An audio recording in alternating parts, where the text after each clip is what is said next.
ሰላም ጤና ይስጥልን ውድ የቻናላችን ተከታታዮች የፕሮግራማችን ቤተሰቦች፣ ይህ አብዲራዋ ቲዩብ ነው። ፕሮግራማችንን ላይክ በማድረግ እንድትጀምሩ፣ ላይክ ስታደርጉ የዚህም ፕሮግራም ተደራሽነት ተደማጭነት ከፍ ስለሚያደርግ ላይክ እያደረጋችሁ እንድታደምጡን፣ አዲስ ሆናችሁ ሰብስክራይብ በማድረግ ለቻናላችን ቤተሰብ እንድትሆኑ የደወል ምልክቷን እየተጫናችሁ ቻናላችን እንድትቀላቀሉ በአክብሮት እየጋበዝን ይህንን ፕሮግራም ከሀገር ውጭ የምታደምጡ የቻናላችን ውድ አድማጮች በሱፐር ስቲከር፣ በሱፐር ቻት፣ በሱፐር ታንክስ ድጋፍ እንድታደርጉ የሁል ጊዜው ግብዣችን ነው። ሁለተኛው ክፍል ፕሮግራማችን ትኩረት የሚያደርገው በቴሌግራፍ ዘጋቢ ከትናንት ምሽት ጀምሮ በስፋት በኤክስ ገጽ የወጣው መረጃ ብዙ እያነጋገረ ብዙ እየተባለበት የሚገኘው አርሴናል በቀጣይ ሳመር በስክሪናችን ላይ የምትመለከቱትን 5 ተጫዋቾች ጥያቄ ከመጣ ክለቡ በሩ ክፍት እንደሆነ አሳውቋል ይላል የሴመንዳን ዘገባ በቴሌግራፍ ከአርሴናል ውስጥ አዋቂዎች ወይም ለአርሴናል የበለጠ ቅርብ ናቸው ከሚባሉ ሪፖርተሮች መካከል በቴሌግራፍ ሴመንዳን ተቀዳሚ ነው። በተመሳሳይ ሌላኛው የለንደን ክለቦችን በቅርበት የሚያውቀው ባለፈው የዝውውር መስኮት በሳምር በነበረን ቆይታ ሰፊ ትንተናዎችን ይዘን ወደ እናንተ ስትመጣ ውጤታማና የተሻለ ዘገባዎችን ከምናገኝበት ምንጭ መካከል አንዱ የሆነው ሳም ዋሌስ በተመሳሳይ ይሄን ጉዳይ በዘገባው ላይ ተካቶ እንግዲህ በስፋት በነዚህ ነጥቦች ላይ ያለፉትን ሰዓታት ቴሌግራፍ በወጣ ዘገባ መሰረት እንግዲህ በርካታ ሚዲያዎች ይህን ጉዳይ እየተቀባበሉ ነው የሚገኙት። በእነዚህ ተጫዋቾች የሽያጭና የአርሴናል ፍላጎት ለመሸጥ ማሳየት በቀጣይ ሳመር የማይቀር ነው የሚሉት ሁለቱ ሪፖርተሮች። ከምን መነሻ ነው? ለምን እነዚህ ተጫዋቾች ብቻ ተነጥለው በክለቡ ለሽያጭ በቀጥታ ባያወጡም ግን ጥያቄዎች ከመጡ ለመቀበል ዝግጁ ናቸው። ይሸጣሉ አይሉም። ነገር ግን ፈላጊ ከመጣ ወደ ጠረጴዛ ወርዶ ለመደራደር በራቸውን ክፍት አድርጓል። ለምን? ከምን መመዘኛ ነው? ይሄ ፕሮግራም እንግዲህ የሚዳስሰው በእነዚህ ተጫዋቾች ዙሪያ ይሆናል። ለማንኛውም ከትናንት ምሽት አንስቶ በርካታ ጨዋታዎች ተደርገዋል በትላልቅ ሊጎች። ማድሪድ ከሜዳ ውጪ ሴልታ ፊጎን በማሸነፍ ዛሬ ባርሳ ከሜዳ ውጪ አትሌቲክ ቢልባውን እስከሚገጥም ድረስ በላሊጋ ፉክክር ላይ በአንድ ነጥብ ያጠበበበትን ፔዤ በደጋፊው በሜዳው ፊት 3-1 በሞናኮ አስደንጋጭ ሽንፈት ከዩኤፋ ቻምፒየንስ ሊግ የቼልሲ ጨዋታ ቀደም ብሎ ከባድ ሽንፈት አስተናግዷል። ባየር ሙኒክ በሜዳው ሞንቸግላድባክን 4-1 በሆነ ሰፊ ውጤት ማሸነፍ ሲችል ናፖሊና ቶሪኖ ባደረጉት ጨዋታ ናፖሊ 2-1 ድል ማድረግ ችሏል። ከዚህ ፕሮግራም ቀደም ብሎ ድረ ጨዋታ አጠር ያለ ቆይታ ያደረግነው ሊቨርፑል በኤፍኤ ካፕ ወልቭስን 3-1 በማሸነፍ ወደ ሩብ ፍጻሜ መቀላቀሉና ያለፈውን ማክሰኞ ጨዋታ የተበቀለበት በኤፍኤ ካፕ ድል ማስመዝገቡን ትናንት ምሽት እነዚህ ፊክስቸሮች እንግዲህ ተጠባቂ የእግር ኳሱ ቤተሰብ ምሽት ላይ የተመለከታቸው ጨዋታዎች ናቸው። ዛሬም የኤፍኤ ካፕ፣ የላሊጋ፣ የሴሪያ በርካታ ጨዋታዎች ቀጥለው ሲውሉ በኤፍኤ ካፕ አርሴናልን እንግዲህ በጊዜ ከሜዳ ውጪ ሚኒስፊልድ ታውንን የሚገጥም ይሆናል። ምሽት ላይ ደግሞ ዊክሳም ከቼልሲ የሚያደርጉት ጨዋታ ይጠበቃል። ምሽት 5 ሰዓት ላይ በኤፍኤ ካፕ በዚህ ዙር ጨዋታ ተጠባቂውና ትልቁ ማንቸስተር ሲቲ በድጋሚ ወደ ሴንት ጄምስ ፓርክ በዘንድሮ ሲዝን ይሄ ፊክስቸር ለ5ኛ ጊዜ የሚደረግ ነው። 4 ጊዜ ያለፉትን ፊክስቸሮች አድርገዋል። በፕሪሚየር ሊግ 2 የደርሶ መልስ ጨዋታ፣ በካራቦ ካፕ 2 የደርሶ መልስ ጨዋታ አድርገዋል። ይሄ ለ5ኛ ጊዜ ደግሞ በኤፍኤ ካፕ በሌላ ውድድር የሚያደርጉት ጨዋታ ነው። ይሄም ምሽት 5 ሰዓት የሚጠበቅ ነው። ከዚህ ፕሮግራም በመቀጠል በማንቸስተር ሲቲና በፎደን ዙሪያ ወቅታዊ ክፍተት፣ አለመረጋጋት በቡድን ውስጥ የሚታየው ጉዳይና የበለጠ የፎደን አስደናቂ አጀማመርና በአንዴ ከዛ አጀማመር መውረድ ምክንያቱ ምንድን ነው? እስቲ በዚህ ዙሪያ አጠር ያለ ቆይታ የምናደርግ ይሆናል። በጣሊያን ሴሪያ ጁቬ ምሽት ላይ ከፔሳ ጋር ጨዋታ ይኖረዋል። ተጠባቂ የሌሎች ሊጎች ጨዋታዎች ዛሬ ላይ ይቀጥላሉ። የእንግሊዝ ፕሪሚየር ሊግ በኤፍኤ ካፕ ምክንያት በዚህ በሳምንቱ መጨረሻ ምንም አይነት የፕሪሚየር ሊግ ጨዋታ አይደረግም ማለት ነው። በቀጣይ ማክሰኞና ረቡዕ ደግሞ በዩኤፋ ቻምፒየንስ ሊግ የመጀመሪያ ዙር የ16 ውስጥ ጥሎ ማለፍ ጨዋታ እንግዲህ የመጀመሪያ ዙር ጨዋታዎች ማክሰኞና ሮብ የሚደረጉ ይሆናል። ዛሬ እንግዲህ ወደ ሚኒስፊልድ ታውን የሚጓዘው የሚካኤል አርቴታ አርሴናል እንደምታስታውሱት ሮብ ምሽት የውድድር ዓመቱ ምርጡን ውጤት አስፈላጊውን 3 ነጥብ ከሜዳው ውጪ በአስደናቂ የጨዋታ ስትራቴጂና ኢንጌም ማኔጅመንት ብራይተንን 1-0 በማሸነፍ ከተከታዩ ማንቸስተር ሲቲ ያለውን የነጥብ ልዩነት ወደ 7 አስፍተው በዚህ ሳምንት እንግዲህ የኤፍኤ ካፕ ጨዋታዎች ናቸው። በርካታ ሮቴሽኖች ይደረጋሉ። ትናንት የበለጠ ለሪከቨር እና ለእረፍት በርካታ ተጫዋቾች በትሬኒንግ ላይ እንዳይገኙ በማድረግ እስከ ዩኤፋ ቻምፒየንስ ሊግ ጨዋታ ድረስ በቂ ሪከቨር እና እረፍት እንዲያደርጉ ራይስን ጨምሮ በርካታ ተጫዋቾች የመጨረሻ ትሬኒንጉን አልተሳተፉም። ስለዚህ ዛሬ ከሜዳ ውጪ ከታችኛው ዲቪዚዮን ቡድን ጋር የሚያደርገውን ጨዋታ አርቴታ የበለጠ ለነ ማክሲ ዳውንማን ቅድሚያ በመስጠት የተሻለ ጌም ታይም እንዲያገኙ ለወጣት ተጫዋቾች የበለጠ እድል የሚሰጥበት ጨዋታ ይሆናል ተብሎ ይጠበቃል። ከተጋጣሚው አይነትና በስብስቡ ካሉ ጥራቶችና ዴብዝ አንጻር በርካታ ሮቴሽኖች 11 ተጫዋች ሮቴሽን ዛሬ ሊደረግ ይችላል። ነገር ግን የዛሬው ነጥባችን ከኤፍኤ ካፕ ጨዋታ ጋር ተያያዥ አይደለም። ቀጣይ ሳመር ላይ አርሴናል ያቀደው ጉዳይ አለ በማለት የቴሌግራፍ 2 የታመኑ የለንደን ኮረስፖንደሮች ትናንት ምሽት ይዘው የወጡት ዘገባ በበርካታ ሚዲያዎች መነጋገሪያ ርዕስ ሆኗል። ትላልቅ ውይይቶች እየተነሱ ነው። በስካይ ስፖርትም ይሄ ዘገባ በተወሰነ መልኩ ለ3 ለ4 ደቂቃ መወያያ ርዕስ ነበር። አርሴናል በቀጣይ ሳመር 5 የመጀመሪያ ቡድን ተጫዋቾችን ጥያቄ ከቀረበለት ለማዳመጥ ከወዲሁ ራሱን ዝግጁ አድርጎ በሩን ገርበብ ማድረጉን እንግዲህ እየተዘገበ ነው የሚገኘው። ምክንያቱ ምንድነው? ለምን በዚህም ወቅት ቡድኑ ገና የውድድር ዓመቱ አልተጠናቀቀም። ሻምፒዮን ለመሆን ከየትኛውም ጊዜ በላይ ተቃርቧል። ነገር ግን ይሄ ጉዳይ ለምን ሊክ አድርጎ እንዲወጣ አስፈለገ? መቼም የክለቡ ውስጥ አዋቂዎችና ለክለቡ በጣም የቀረቡ መረጃዎች ናቸው ለነዚህ ትላልቅ ሚዲያ የሚያቀብሉት። እነዚህ ሪፖርተሮች ባልተረጋገጠና ባልተጨበጠ መረጃ ላይ ካለው ይሄ ጣቢያ ይሄ ትልቅ ሚዲያ ካለው ስምና ታማኝነት ተቀባይነት አንጻር እንዲህ አይነት ጉዳዮች አለምክንያት አይጻፉም፣ አለምክንያት አይወጡም። ተቀባይነትን በቀላሉ በእንደነዚህ አይነት መረጃ ማጣት አይፈልጉም። ስለዚህ የተጠናከረ መረጃ ነው ይዘው የሚወጡት። ለዚህ ደግሞ መነሻ የሆኑ በርካታ ነጥቦች አሉ። የመጀመሪያው እንደ ቡድን ከተመለከትን አገልግሎታቸው ውስን ሆኑ የስኳድ ቦታ ይዘዋል ብሎ የሚያምኑትን ተጫዋቾች ነው። አንደኛ በአገልግሎታቸው ውስን፣ ኮንትራታቸው ጥሩ ገንዘብ ማምጣት የሚችል ቡድኑ የበለጠ የስትራክቸር በደሞዝ ክፍያም ወጪና ገቢን በማመጣጠን በኩል ስብስቡን አሬንጅ ለማድረግ ቢያስብ የመጀመሪያ ሂደት የሚመለከተው የተጫዋቾች ጌም ታይም፣ የአገልግሎት መጠን፣ ባለፉት 2-3 የውድድር ዓመት የሰጡት ኢምፓክትና በቡድኑ ላይ እያሳደሩ ያሉትን ተጽዕኖ ከግምት ውስጥ በማስገባት የመጀመሪያው ሂደት።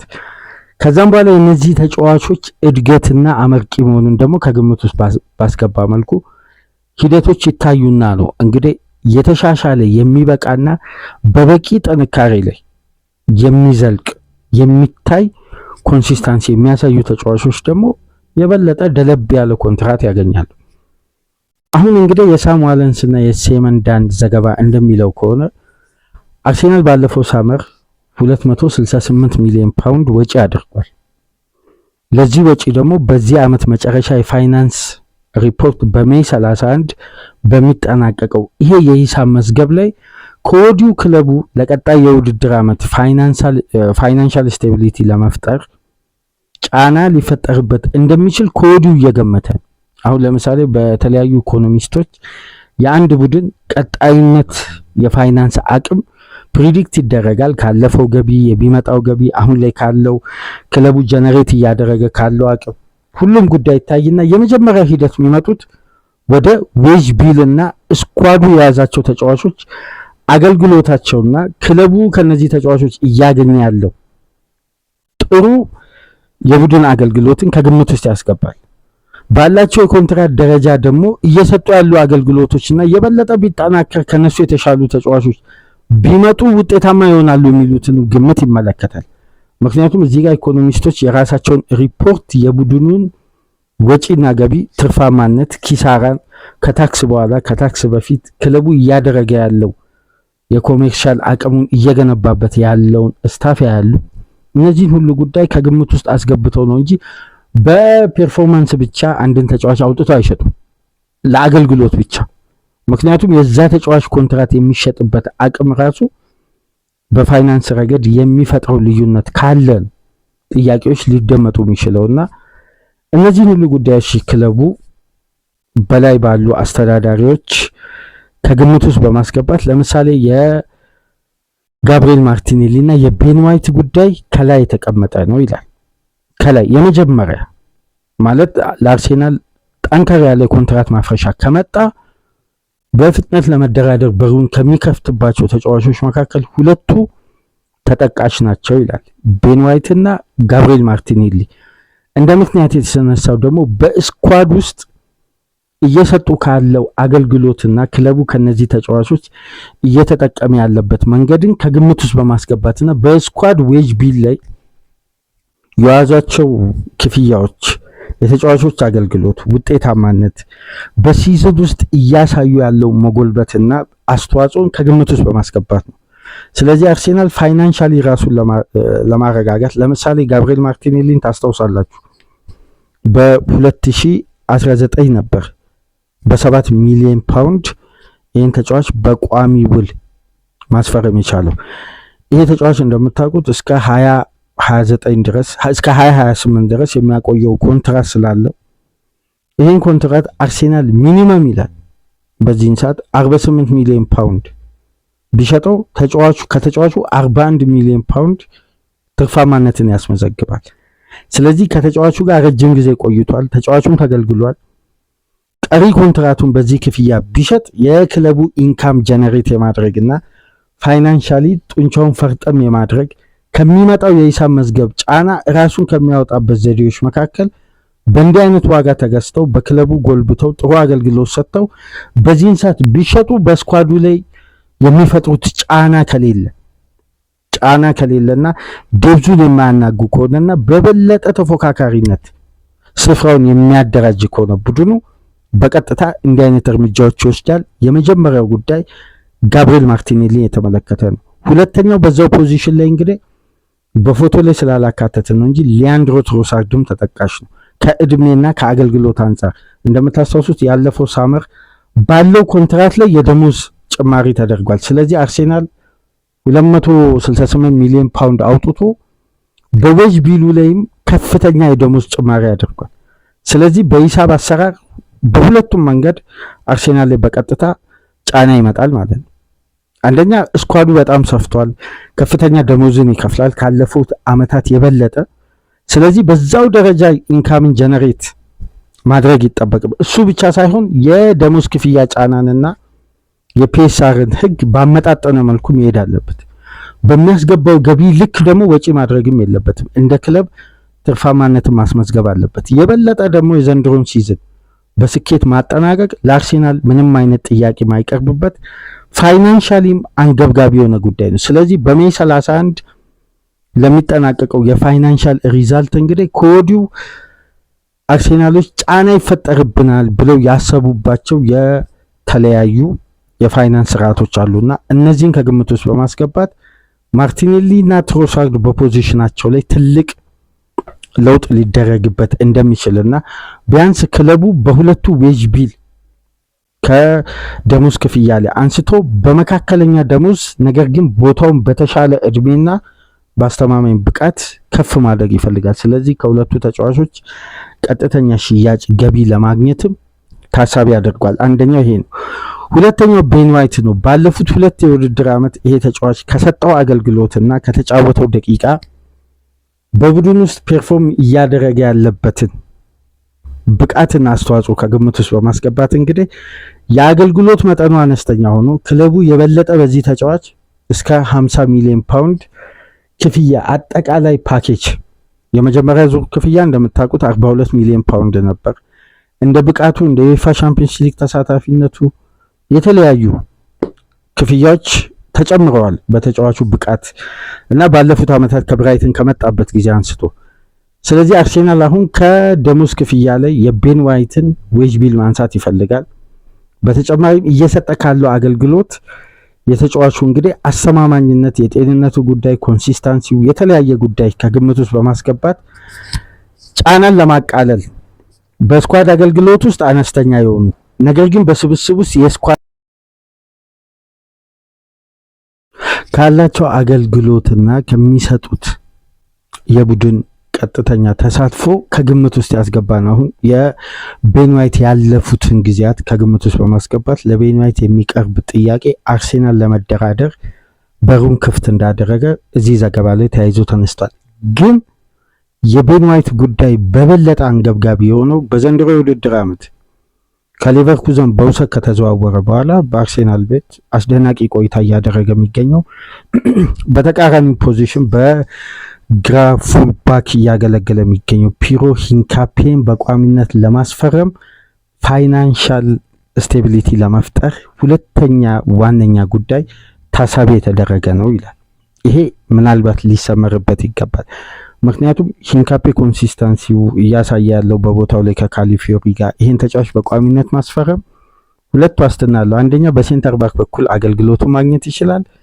ሁለተኛ ደግሞ ሊጉን አዳፕት አድርጓል። በቀጣይ የውድድር ዓመት ከዚህ በላይ ፐርፎርም ሊያደርግ እንደሚችል የአርሴናል ሪኩፕመንት አባላት አምነዋል። ስለዚህ ለዚህ ተጫዋች አርሴናል በቀጥታ 52 ሚሊዮን ፓውንድ መክፈሉ የማይቀር ነው። በቀጥታ ክፍያ ሲባል 52ቱን ሳይሆን በኮንትራቱ ልክ የሚከፈል ማለት። ይሄን ደግሞ በስምምነት የሰፈረ የሁለቱ ቡድኖች አግሪመንት ስላለ ስለዚህ ሂንካፔን በቋሚነት ለማስፈረም አርሴናል በስኳድ ጫና እንዳይፈጠርበት እንዲህ አይነት መደላድል ለመፍጠርም ጎን ለጎን አስቧል። ስለዚህ የሶስቱን ተጫዋቾች በእንዲህ መልኩ ከተመለከትን የቀጣይ ሶስት ተጫዋቾች ጉዳይ ግን ከነዚህ ጉዳዮች ይለያያል።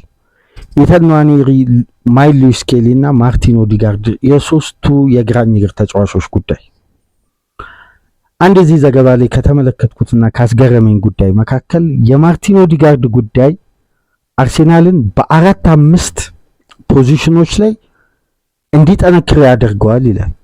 አንደኛው የዚህ ተጫዋች መሸጥ ወይም ከክለቡ መልቀቅ በተቃራኒው በቡድኑ ስብስብ ላይ የሚፈጥረው የተለየ ኢምፓክት የለም ተብሎ ይታመናል ይላል።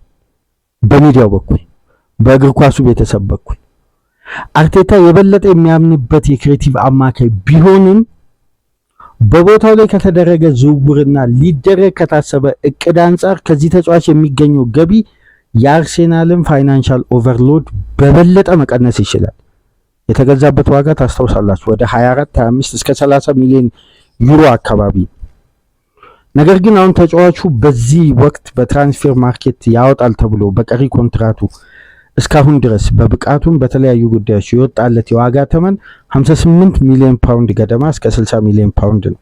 ክለቡ ተደራድሮ ከዚህ በላይ ተጫዋቹ የሚሸጥ ከሆነ በቀጣይ ሳመር ስፔንድ ለማድረግ ክለቡም ለማደስ እንደ አዲስ ጉልበትና ኃይል ስኬታማ ሆኖ ካጠናቀቀ ስኬቱን ለመደራረብ እደሳ ማድረግ ቢፈልግ ለምሳሌ ቤን ዋይት ቢለቅ ከቲምበር ጋር በአስተማማኝ ሁኔታ እንደ ካሊፊዮሪና ሂንካፔ ኮምፒት ማድረግ የሚችል ከጉዳት የጸዳ ፉልባክ ላምጣ ቢል በራሱ በማርቲን ኦዲጋርድ ቦታ አምጥቶ ከኢዜ ጋር እኩል ተናንቆ ፐርፎርም ማድረግ የሚችል ተጫዋች ማምጣት ቢፈልግ በቀጣይ ሳመር ደግሞ የአርሴናል ትልቁ ፕላን 100% እዚህ ዘገባ ላይ የተመለከትነው የደክላን ራይስን ኮንትራት ማራዘም።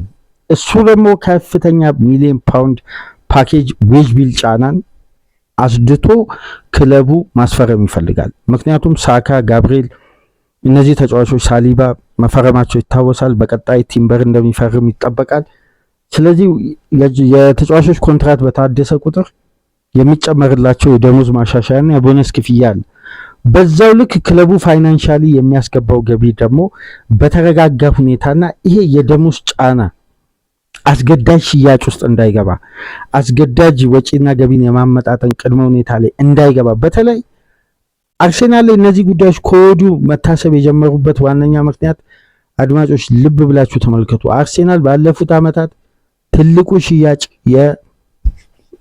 የስሚዝ ሮ ሽያጭ እና ኔት ፕሮፊት ሆኖ ወደ ባንክ አካውንቱ ያስገባው ምንም አይነት ኢንቨስትመንት ሳያወጣ የክለቡ ትርፍ ተብሎ የሚያዙ የአካዳሚ ተጫዋቾች ሽያጭ ውስጥ አንደኛው የኤሚል ስሚዝ ሮ ነውና ከዛ በበለጠ አገልግሎታቸው ከክለቡ ላይ ቢቀነስ ከፍተኛ ተጽዕኖ የማይፈጥር በበለጠ ማጠናከር የሚቻልበት ፖዚሽን፣ በተቃራኒው ደግሞ ከሽያጫቸው ላይ ጠቀም ያለ ትርፋማነት ማግኘት የሚችሉበትን ስትራቴጂ ለመጠቀም ማቀዳቸው ነው እንግዲህ የተሰማው። ኦዲጋርድ ደግሞ እዚህ ዘገባ ላይ የተመለከትኩት እንደነዚህ አይነት ፋይናንሻል አቅም መገንባት ብቻ ሳይሆን ተጫዋቹ ላይ የተወሰነ ቅሬታም እንዳለ ይነሳልና አንዳንድ የዩሮፒያን ቢግ ፋይቭ ክለቦች እንግዲህ እየመጡ ከተጫዋቹ ተወካይ ጋር የተወሰኑ ግንኙነቶችን መጀመራቸው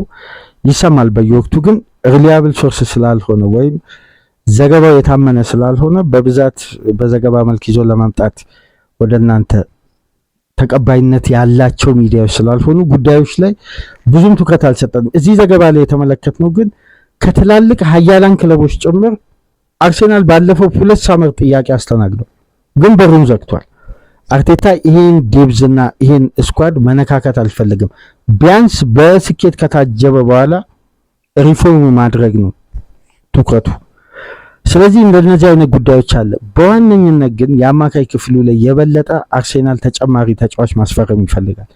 ለዛ በአማካይ ክፍሉ ላይ የሚፈጠረውን ኦቨርሎድ ለመቀነስ አንደኛው ጉዳይ የማርቲን ኦዲጋርድ ሽያጭ ገንዘብ ከፍተኛ የቡድኑን ፋይናንስ አቅምን ያበረታል። ተጫዋቹን ቢሸጡ ትርፋማ እንሆናለን ብለው ያምናሉ። ስለዚህ የዚህ ተጫዋች አገልግሎት በዘንድሮ ሲዝን ከሚያሳየው እንቅስቃሴ ከሚያገለግለው ታይም ባለፉት ዓመታት ወደሚታወቅበት ያ የኦዲጋርድ ቴክኒክ አለመመለሱ አርሴናል እንደነዚህ አይነት ጉዳዮችን መለስ ብሎ እንዲያስብና አንዳንድ ሂደቶችን እንዲመለከት እያስገደደው ያለ ይመስላል። ከዚህ ጋር በተያያዘ እንግዲህ ቀጣይ ሳመር ምናልባት አርሴናል እንዳለፉት ጊዜያት እንደተባለው ጥያቄዎች በድጋሚ ይዘው የሚቀርቡ ከሆነ የሚካኤል አርቴታ አርሴናል ጥያቄዎችን ሊያዳምጥ የሚችልበት እድል ሰፊ። ይሄ ጉዳይ ተነስቷል።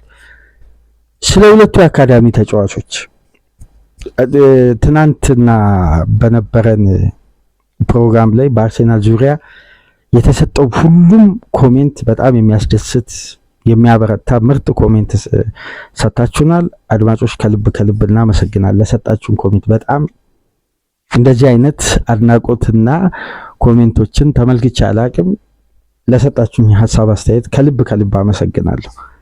በአርቴታ በኩል አርሴናል ቤት እስካሁን ድረስ ያለው ግንባታም አሰልጣኙ ያደረገውም ያለው አስተዋጽኦ በጣም የሚደነቅ የሚበረታታ ለስኬት መብቃት ያለበት የዘመናዊ እግር ኳስ ምርጡ ወጣት አሰልጣኝ ነው።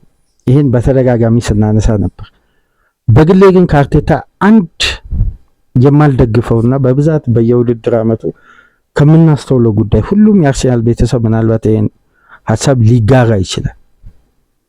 በአርቴታ በኩል በድጋሚ ማሰብ በግሌ ማልፈልገው ነገር ቢኖር ለአካዳሚ ተጫዋች ያለው ቦታና ትኩረት በጣም የወረደና ዝቅተኛ ነው። ታስታውሳላችሁ የዛሬ ዓመት አንድ ፕሮግራም ሰርተን ነበር። አርቴታ የአርሴናል አሰልጣኝ ከሆነ በኋላ በአካዳሚ ተጫዋች ሽያጭ በአርሴን ቬንገር ዘመንም በየትኛውም አሰልጣኝ ዘመን ታይቶ በማይታወቅ ሁኔታ የአካዳሚ ተጫዋቾች ከአርሴናል ተሽጠዋል። በቅርብ ዓመት ውስጥ ባለፉት 6 ዓመት በአርቴታ የአሰልጣኝነት ዘመን ለአካዳሚ ተጫዋች የሚሰጠው እድገትና ቦታ ጌም ታይም እንደ ሌሎች ቡድኖች አይደለም። ለምሳሌ ባለፉት ዓመታት ጋርዲዮላም ክሎፕም በየቡድናቸው የሰጡት ደቂቃና ተጫዋቾች እንዲጎለብቱ የፈጠሩት አድቫንቴጅን ስንመለከት አርቴታ በእነሱ አይን ምንም ማለት ይቻላል አጋጣሚና አስገዳጅ ሁኔታ ካልሆነ ለአካዳሚ ተጫዋቾች የሚሰጠው ደቂቃና የስኳድ ቦታ በቂ አይደለም። በዚህ መሰረት እንግዲህ ብቃቱ እንዲጎለብት ወደ ማርሴይ ኢተን ንዋኔሪ ተልኮ በአጋጣሚ ደግሞ ዋና የኢተንን ብቃት ተመልክቶ ለአርሴናል ኦፊሻል ጥያቄ ያቀረበው ሮቤርቶ ዲዘርቢ ደግሞ ከክለቡ በጋራ ስምምነት ኮንትራቱን አፍርሶ ተለያይቷል። አሁን የመጡ አሰልጣኞች ደግሞ በኢተን ሳይሆን ውጤት ስለሚያስፈልግ በሚል በርካታ ደቂቃዎች እየሰጡ የሚገኙት ኤክስፒሪየንስ ላላቸው ለስኳድ ተጫዋች ነው። በኢተን ዙሪያ ደግሞ ያለፈው ሳመር ላይ ኢተን ንዋኔሪ ኮንትራት ፈርሞ ነው በአርሴናል ቤት ቆይታው ለረጅም ጊዜ ያረዘመው። ይህን ተጫዋች ሲቲ፣ ቼልሲ አጥብቆ ይፈልጉታል። አርሴናል የፕሮፊትና ሳስቴናቢሊቲ ሩል ላይ ከፍተኛ ጫና እንዳይፈጠርበት የስኳድ ተጫዋች ከቡድኑ የአካዳሚ ተጫዋች ሊሸጥ ካሰበ ማይልስ ሉዊስ ስኬሊ እና ኢተን ንዋኔሪ ቅድሚያ ለገበያ ሊወጡ ይችላሉ። በተለይ ከሚያወጡት ገንዘብና የኮንትራት ሽያጭ አንጻር ከኢተን ንዋኔሪ የበለጠ። ምክንያቱም ኦዲጋርድንም ንዋኔሪንም በአንድ ሳመር አርሴናል እብደት ካልሆነ በቀር አይሸጥም፣ እንደማይሸጥም ይታወቃል። የበለጠ ኢተንን በማቆየት ግን ማይልስ ሉዊስ ስኬሊ ላይ አንደኛ ከቦታ አማራጭ በቦታው ላይ ሁለት አስተማማኝ ተጫዋች አሉኝ ብሎ አርቴታ ያምናል ባሰበውና ባቀደው ደረጃ። ስለዚህ የሉዊስ ስኬሊ ምናልባት ከክለቡ ይለቃል የሚሉ ተጨባጭ እውነታዎች ክለቡ ውስጥ አለ፣ ጥሩ የኮንትራት ገንዘብ ማፍረሻ ከቀረቡለት። ይሄም በዚህ ዘገባ ላይ ተነስቷልና እነዚህ ጉዳዮች ትኩረት ይስባሉ በቀጣይ ሳመር። ነገር ግን ክለቡ አሁን ይሄን ስፕሪት በጥብጦ ሳይሆን በዚህ ስፕሪት ስኬታማ መሆኑ ቅድሚያ የሚሰጠው ጉዳይ። እንደምታውቁት አርሴናል ፋይናንሻሊ ከወዲሁ አምና ከዩኤፋ ቻምፒየንስ ሊግ ገቢ ያገኘውን ወደ 104-105 ሚሊዮን ዩሮ ካልተሳሳትኩ ያገኘውን ገቢ አሁን ገና 16 ውስጥ እያለ ይሄን ገቢ ማግኘት ችሏል። ስለዚህ በዩኤፋ ቻምፒየንስ ሊግ እስከየትኛው ርቀት ይጓዝ ከዚህ በላይ ገንዘቦችን ገቢ ያገኛል ማለት ነው። በፕሪሚየር ሊጉ ሻምፒዮን ከሆነ ደግሞ የሚያገኘው ደግሞ ጠቀም ያለ ክፍያ አለ በቀጥታ። እነዚህ ክፍያዎች ደግሞ በቀጥታ ለክለቡ ዳይሬክት ነው የሚፈጸሙ፣ የሚቆራረጥ የለም፣ ኮንትራት ክፍያ አይነት የለም። እነዛ ጉዳዮች ደግሞ በዚህ በፒኤስአር ዘመን የሚፈጥረው መረጋጋት አለ። እሱን ከግምት ውስጥ በማስገባት እንደነዚህ አይነት ጉዳዮች ስትራቴጂካሊ ከተፈጸሙ አርሴናል እንግዲህ በፕሮፊትና ሳስቴናቢሊቲ ሩል ላይ ባለፉት አመታት እየተደራረበ የመጣውን ጫና ቀጣይ ሳመር ላይ ማቅለል ይፈልጋል። ስኳዱን ግን በሚያናጋ መልኩ ወይም ዴብዙን በሚያናጋ መልኩ አይደለም የሚገዙ። አሁን ለምሳሌ ሳንድሮ ቶናሊ የአርሴናል ተቀዳሚ አማካይ ክፍል ምርጫ ነው። በግራ ክንፍ በኩል ማርቲኔሊና ትሮሳርድን በአንድ ክላስ ኳሊቲ መተካት ይፈልጋል አርቴታ። ስለዚህ ለሁለት ተጫዋቾች ቢያንስ በቦታው ላይ ካለው ወቅታዊ የገበያ አንጻር የሚካኤል አርቴታ አርሴናል በትንሹ ከ140 ሚሊዮን ፓውንድ በላይ ሊያወጣ ይችላል። ቶናሊ ለምሳሌ ኒውካስል ከ80 ሚሊዮን ፓውንድ በታች አይሸጥም። አሰልቺ የሆነ የድርድር አሁን የዝውውር ሂደት በቀጣይ ሳመር ከምንሰማቸው ጉዳዮች መካከል የሳንድሮ ቶናሊ ጉዳይ። ተጫዋቹ እንደሚለቅ ይታወቃል። በለንደን ጁሴፔ ሪዮስ ይባላል የተጫዋቹ ኤጀንት። ከማንቸስተር ኃላፊዎችም ከአርሴናል ኃላፊዎችም ጋር በለንደን መታየቱ በአንድ ወቅት ዘገባውን ወደ እናንተ አድርሰን ነበር። ከሁለቱም ክለብ ኃላፊዎች ጋር ኮንታክት ማድረግ ጀምሯል። ስለዚህ ኒውካስል የዩኤፋ ቻምፒየንስ ሊግ ቦታ ይዞ የማጠናቀቅ እድሉ ኦልሞስት አክትሟል። ስለዚህ የተጫዋች በቀጣይ የዩሮፒያን ውድድርን ይፈልጋል። ስለዚህ ወደ ቶፕ 6 ክለቦች መምጣቱ አይቀርም። ይህን ተጫዋች ለማስፈረም የሚደረገው ጨረታው ደግሞ የበለጠ በአንገብጋቢ ሁኔታ ፋይናንሻል አቅም ይፈልጋል። ፈርጠም ብሎ መግባት ያስፈልጋል እና እንደነዚህ አይነት ኃላፊነቶችን ለመወጣት ደግሞ የበለጠ የቡድኑ ዌጅ ቢል እና ስትራክቸርን ማረጋጋት ክለቡ ቅድሚያ የሰጠው ጉዳይ ነውና በዚህ ሂደት እንግዲህ ቀጣይ ሳመርን ለመዘጋጀት ከወዲሁ ክለቡ ማቀዱን ሁለቱ የቴሌግራፍ የለንደን ኮረስፖንደር እንግዲህ አጋርቷል ትናንትና። ያንን ዘገባ ገብታችሁ በሳብስክሪፕሽን የበለጠ ትንተናውን መመልከት ትችላላችሁ። በመረጃ መልክ ከኤፍኤ ካፑ ጨዋታ ቅድመ ጨዋታ ነጥቦች እንግዲህ ከተጋጣሚው አይነት ከውድድሩ ይዘት አይነት ሊነሱ የሚችሉ ነጥቦች የሉም። ስለዚህ ይሄን መረጃ ስላገኘን እንደ ቅድመ ጨዋታ ግምገማ ውሰዱትና በድረ ጨዋታ ግምገማ ደግሞ እሁድ ንጋት የምንገናኝ ይሆናል። ለማንኛውም ፕሮግራማችንን ላይክ አድርጉ። የትናንትናው ተሳትፏችሁ ያበረታታችሁት የሰጣችሁት አስተያየት ፍጹም አስደናቂ ነው። ከልብ እያመሰገንን እኛንም እንድንበረታ እንድንጠነክር የሚያደርግ ነው። ለሰጣችሁት አስተያየት ለተሳትፏችሁ፣ ላይክም ሰብስክራይብ ላደረጋችሁ ከልብ እያመሰገንን ከሀገር ውጭ የምታደምጡ ደግሞ የበለጠ ቻናላችን በእንዲህ መልኩ ጠንክሮ እንዲጓዝ በሱፐር ስቲከር በሱፐር ቻት ድጋፍ ማድረጋችሁ እንድትቀጥሉ የአክብሮት ግብዣችን ነው። ምሽት 5 ሰዓት የሚደረገው የኒውካስል እና የማንቸስተር ሲቲ ጨዋታ በዘንድሮ የውድድር ዓመት ለ5ኛ ጊዜ ነው። የፎደን ብቃት መውረድ፣ የሲቲ ክፍተት ምንድን ነው በሚል ደግሞ እስቲ አጠር ያለ ቆይታ ከዚህ ፕሮግራም በኋላ ይዘንላችሁ እንመጣለን። መልካም የረፍት ቀን እንዲሆን ተመኘን። መልካም ጨዋታ እንዲሆንም ተመኘን። በማንቸስተር ሲቲ ፕሮግራም ተመልሰን እንመጣለን። ሰላም ቆዩ።